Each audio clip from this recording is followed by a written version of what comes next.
Alright, let's talk about MQA. Very controversial, I know. So I'm going to cover some of the aspects of what MQA is, what it does, what it's meant to do, etc. And also why people hate it. Now, while that boots up, I'm just going to explain what I've got here. So due to the COVID lockdown, I've been doing lots of DIY work throughout my house. So I've been fixing stuff, building new stuff, changing stuff on my car, etc. So this is one of the projects that took me down a rabbit hole, really, and I ended up spending yeah, a lot more than what I thought it would cost initially. But anyway, here we are. So we've got a pair of Bower & Wilkins 706S2. We've got the Denon PMA 800NE with the Denon DNP 800NE right above it, which I'll turn on right now.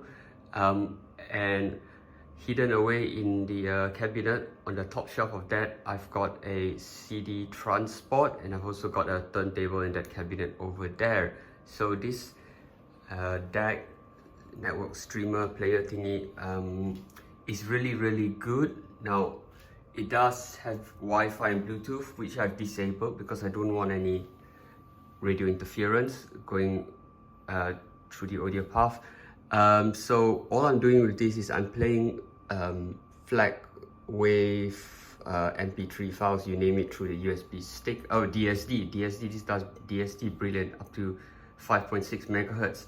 It doesn't do AIFF, which isn't a problem anyway. But so back to the topic, I had all this set up, and then at the back of my mind there's this thing about MQA, and I kept thinking I wish I could render MQA, and by that I mean do the second unfold, because that's what brings out the best of MQA. So I knew MQA was kind of a gimmick, because what it does is it's basically a sort of a compression type format that delivers high resolution lossless sound to devices that support it. So just very briefly, to get MQA, first you need to have an audio file with, and this could be a FLAC file with an MQA processing built in, or you could use a streaming service like Tidal, which has loads of MQA files on their library now, or rather MQA music which you can stream. So just to give you a quick overview, and just before I do that, I just want to say, yeah, so back to what I was saying earlier. I was trying to figure out a way to add MQA to this system, and I then saw on the internet that AudioQuest has started supporting MQA on their Dragonfly DACs, so the Dragonfly Red and Black, and that can be done if you upgrade the firmware to version 1.06 or above. And I happen to have one of these sitting in my laptop bag, which I don't use anymore. I used to take this into the office to listen to songs on the earphones, but I don't anymore. So that's kind of no cost to me for this project. And I've got this Android device lying around in a drawer, which is also unused. As you can see, there's no pin code lock, there's no SIM card in it. The reason why we want to use an Android device for this is because Android allows the apps to address hardware at much lower level. So for example, with this GPS info app, this app actually shows you the signal strength of the satellites from the various navigation satellite constellations. So you can see the individual signal strength from your GPS satellites, your GLONASS, your Galileo, and so on. And that's just not possible in iOS, because all that's wrapped in a wrapper by the operating system. So for the same reason, if we use an Android app, we can actually use this software or this app called USB Audio Player Pro. And what this does is it addresses the DAC on a much lower level than possible with iOS. So I'm just going to show you what it can do. So the first thing about this app is it scans through your library of audio files. In this case, we have got these 4 FLAC files stored on the internal storage, and it puts the MQA icon next to the ones that've got MQA information built in. So if we tap on that, now we can see it says the stream to the DAC is 44.1 kilohertz. So that's Redbook CD, but the MQA information built in is actually 352.8 kilohertz. Now I know the Dragonfly doesn't support that higher resolution. I think it only goes up to 96, but it will do the maximum that it does. But anyway, so back to the point, the way MQA does this is it uses something called music origami to fold in higher resolution audio into lower resolution tracks in order to save storage space. And immediately you can see why the likes of Tidal is so interested in using this technology. So with this app, we can actually, you might have seen earlier, we can actually connect it to Tidal, and you can't do what I'm about to do with the official Tidal app, and I'll show you. So this is my Tidal controls. So this comes all from the my Tidal account. If I go to my playlist, so we've got some samples here. Go to MQA, or in fact we go to Andrea Bocelli, for example, Hallelujah. Right, so if I tap on that, see, it actually tells us the exact resolution and all that, and Tidal won't give you that information.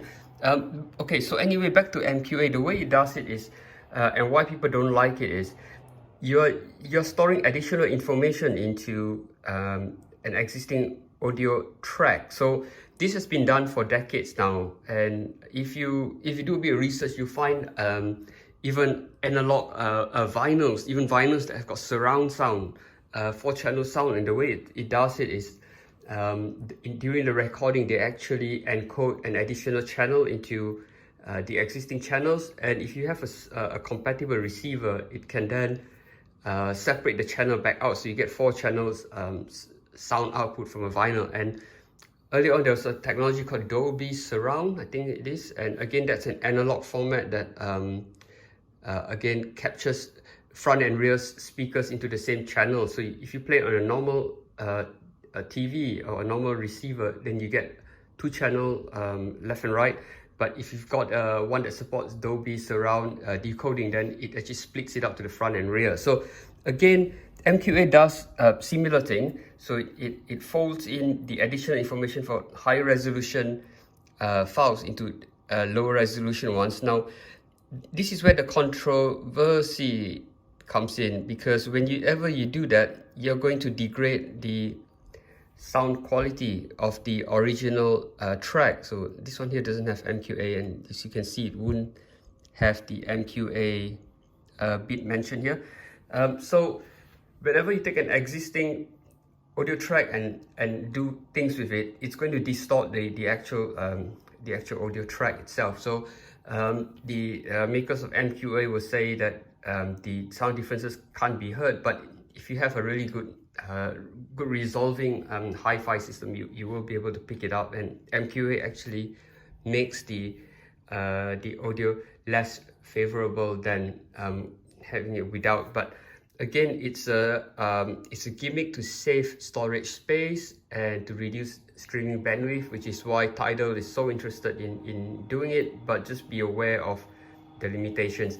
And one final thing I want to say, MQA, apparently, from what I gather, when they first started out, their objective was, remember, MQA stands for Masters Quality Authenticated. So their original objective was apparently not so much to do with audio resolution, but they were trying to come up with a way to reverse the sound coloring that various studios add to audio tracks. So for example, if you get an album from Sony, or you get another one from Universal Music, for example, they will have a bit of a sound that's a characteristic that is due to their the equipment used in the respective studio. So what the creators of MQA thought was, if they could apply a sort of reverse filter to undo the coloring to the sound done by this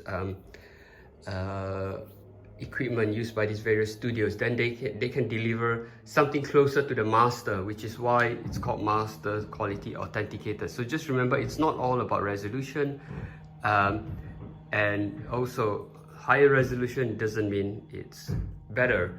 Of course, when playing from FLAC or DSD like I do, it's a bit more inconvenient because you've got to download the stuff up front and store it on USB, etc. But they're going to sound superior to MQA in my opinion. Alright, thanks for watching. Sorry, I forgot to mention one very important aspect of MQA and how it works. So first of all, you need an app that supports MQA, and this app, like the one I just showed you, or if you use Tidal, these apps can unfold MQA the first time. So there's the first unfold, the second unfold. So when it unfolds MQA on the first level, you get a higher resolution audio stream, and then the second unfold can only be done by an authorized hardware. So like in this case, the Dragonfly. This bit can't be done with software, so this is what they call the final unfold. So if you have a DAC that supports MQA, then you get an even higher resolution and even better sounding audio output that is not achievable using software alone. And that's why I'm using the DAC rather than connecting the audio cable directly to the Android device. So thanks for watching.